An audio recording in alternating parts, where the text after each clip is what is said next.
I'll be reviewing the book One Sight After by William R. Fortune. He is a professor of history at Montreat College in Montreat, North Carolina, and this book is science fiction. This book is about a realistic scenario where a EMP hit on USA, and in America, everything was modernized and had computers and relied on electricity. And after that was all taken away, vehicles didn't work, so everybody was stuck on the interstate, forced to try to walk to the nearest town. There was no refrigeration, so food would spoil quicker, and medicine couldn't be kept at the right temperature. For example, in the book, the main character had a daughter that was diabetic, and she needed her insulin at a certain temperature, and it could not be kept at that temperature because there was no refrigeration. And this let this be, the insulin became less effective, and she didn't have a surplus of it anyway, so it kind of limited her time even more.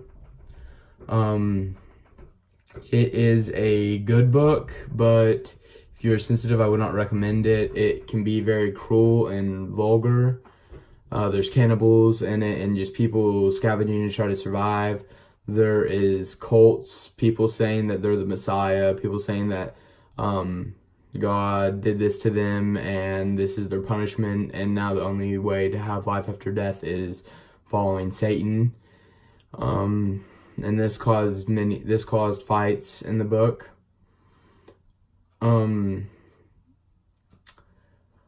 I compared this to The Boy in the Striped Pajamas. They were looking at third world countries and places that suffered starvation severely, and now they were in that situation. There was a part in the book where John said that he was wondering if they were on commercials now that he used to see, if U.S. citizens were being put on camera just to show that they are starving, they need help from other countries. And I thought this was a good comparison to The Boy in the Striped Pajamas, where he always looked inside the fence, seeing all the Jews, and one day he was on that side of the fence, and there was no going back, and he was stuck there. And that's it.